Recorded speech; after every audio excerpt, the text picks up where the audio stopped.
All right, what's up everyone? We're stringing along here into 2021, and I'm sure you've noticed that I've been a bit slow on updating content here and there.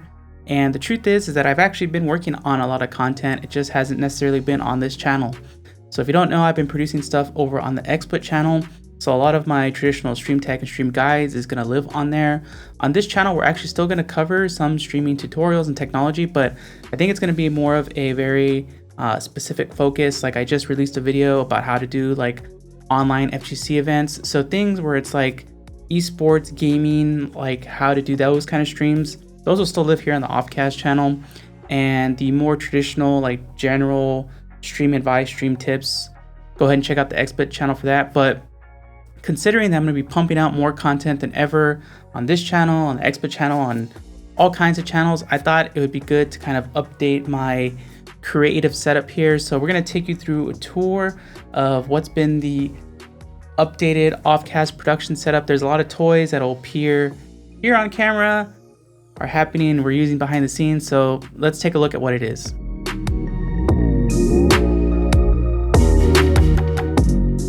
All right, so first up, and what's become probably a yearly purchase for me is a new mouse there.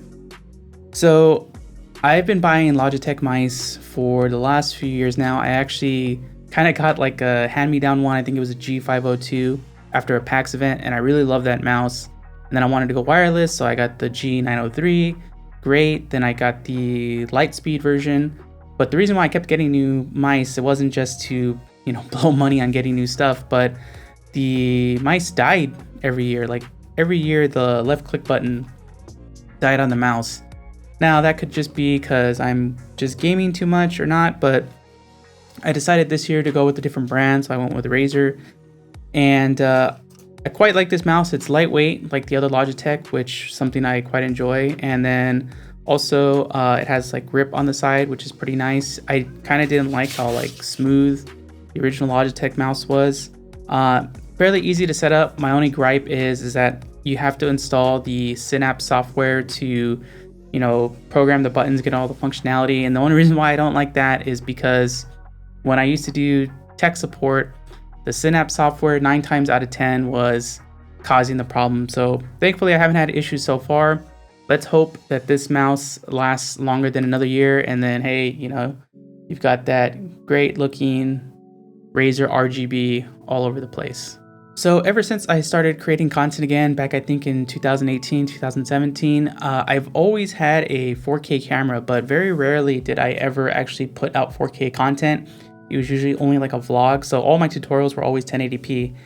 And one thing I thought about this year, and the reason for that is because, you know, I had a 1440p monitor and like it was for gaming, you know, 165 hertz, all this and that. But I've noticed increasingly over the past year that my gaming days are likely over, and I've been really into, you know, just learning how to create content in terms of, you know, learning color grading and learning, you know, lighting and filming and stuff like that. It's been something that I've enjoyed quite a bit. So I thought about getting something that would kind of complement that passion. So I picked up a 4K monitor for a couple reasons.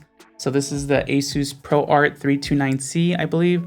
And I picked this up because one, it's a 4K monitor. That means I can screen capture and do 4K tutorials, which, like I said, on the XSplit channel, you can see those popping up. These latest videos are going to be in 4K as well. And then, you know, 4K 60 as well. So if I ever do any fighting game content again, it'll be 60 FPS. The cameras can do 60 FPS now, so that's great. But also, this has a lot of tools for color and color calibration. So I brought a color calibrator a long time ago, and it did help with the 1440p monitor. It was a gaming monitor, but this one calibrated super easily. And it has like a bunch of different tools and features. Like you can actually put grids on it. It has different color modes, super color accurate, 4K, good to watch movies on. But this was more of like a nice to have type purchase. I might still do some gaming on it. I mean, it's 5 ms, it's whatever for gaming, but might have to wait till we get better GPUs in stock. But yeah, this was pretty much just like the treat yourself purchase. But the one thing I quite like on it, and it's probably something that every nice monitor, I think even this monitor 1440p had it, but it has USB ports on the side, which is so useful because Like there's only 2 ports on the front of this PC, so I can plug in like a webcam here, I can plug in something there. So having that USB pass-through is pretty nice. Also, I think it has like a KVM, it doesn't have a KVM switch, but you can do multiple inputs and PIP and stuff like that, but should be a nice monitor to do with. I just really like messing with color in this. It's so much better than this old monitor in the back, which is like one spot of the monitor is darker than the other. It's crazy, but really excited to make more stuff with this monitor. So the next thing that you probably can see here, kind of like off to the edge and behind me are these big, huge monitors. So I bought some speaker monitors, mainly for mixing video and stuff like that. So I noticed one of the problems with my videos is I would mix them in my headphones and it would sound good in my headphones. And it's one of the main reasons why I got the Sennheisers, because they're good, really good reference headphones. But then I would play it on my cell phone. They just sound awful. So I got these monitors to kind of help with that. Also because it gets tiresome wearing headphones all day, especially when you're working from home. And I know the placement of them aren't optimal. The walls aren't treated. And like, if you really want to get the most out of the speakers, this is not the best setup, but it's more out of convenience and to kind of get a good rough reference mix of like if people are going to be listening to this on their laptop or not. They're straight up reference monitors. They're not like the for fun monitors. I don't think I'm going to dive into that world of audio. I've spent enough on headphones and stuff, but nice to have. And I put a little like power switch below so I can turn them off and on, because I don't want to like run around the side of my desk having to switch them off and on every time. So all this stuff needed to fit on a single desk, especially the bigger monitor, these huge speakers. And before I was actually using just a folding plastic desk, which is quite hilarious. I was that for years. So I decided to buy a big, huge desk, and I didn't really want to buy like a standing desk or really drop too much money in it. So I just got an IKEA desk. Now, the funny thing is that almost everything I buy, like I spend time researching it, watching reviews, obsessing over it, and then, pulling the trigger afterwards. This one I kind of just bought on a whim and kind of get what you pay for. So it's a huge, big piece of solid plywood, and then 4 little skinny legs, fairly easy to assemble, but not gonna lie, it does wobble. I saw when I looked online, this is actually a common issue, and you either need to do cross bracing with the legs or pin it to the wall to fix it. Maybe a project down the line. The other thing too is that I think it's meant to be like finished or varnished, because any little thing shows up as a spot on the wood. So a bit funky, but aesthetically it's quite nice. Now, this next upgrade was actually from mid last year, but I really haven't talked about it yet. It has appeared on my streams and stuff if you watched it, which is what I'm sitting on, the chair. So last year I actually hurt my back in the dumbest way possible. Like the signifier that you're getting old, I went to go unplug something at like a weird angle and I heard a crack, and I was like, okay, I'll be all right. And then I just was completely destroyed for like 2-3 weeks, or like a month almost actually.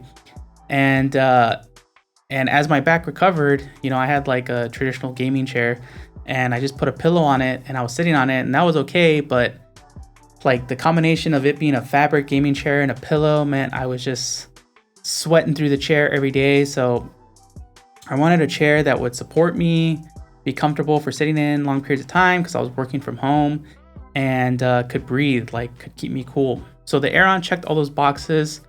I will say it's great. Armrests are great.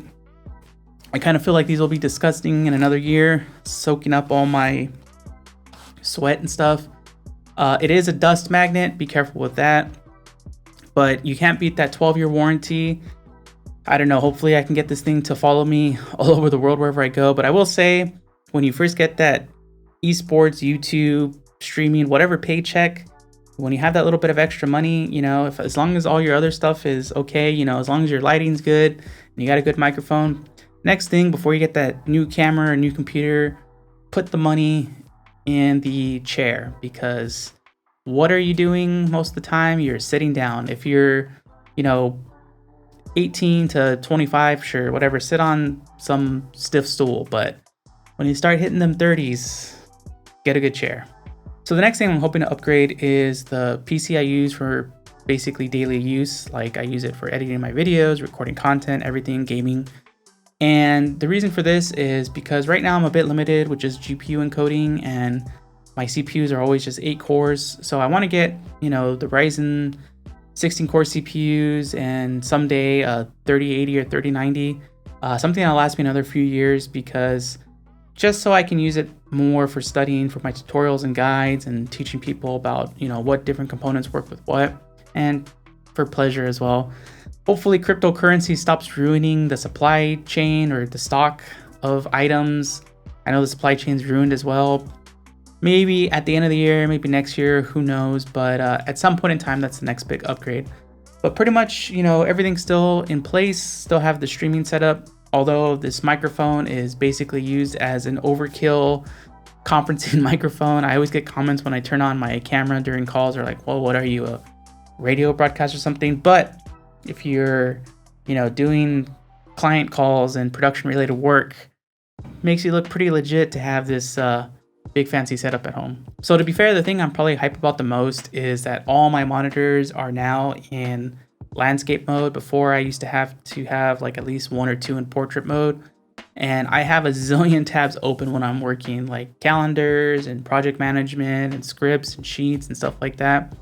So being able to hop between 2 monitors quickly is really great. I know this one's kind of ridiculous up top, but I don't use it that much. It's just for when the streaming PC is running.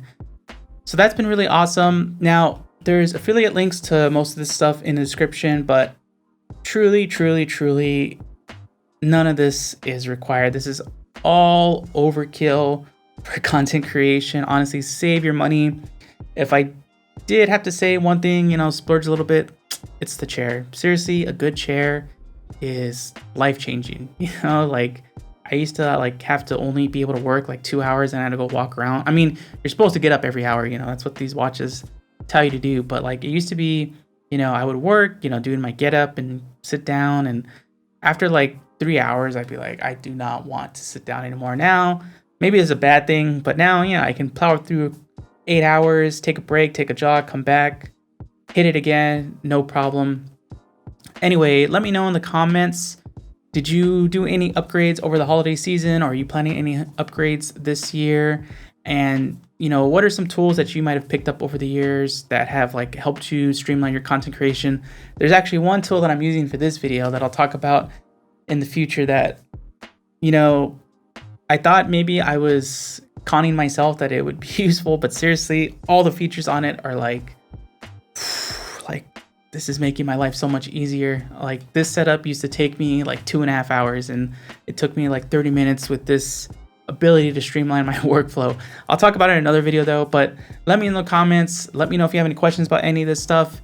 And so glad again to be creating stuff for you guys, hopefully on a more consistent basis. I know I keep promising that, but seriously, I wrote 5 scripts today. So it's there. It just needs to be recorded and edited, and I'm excited for it. Also, hope you like the whole new look of the channel. We just got that done. Shout outs to Ash, one of the people who helped make that for me. It's been something I've wanted to work with him on a long time, and we finally got the opportunity.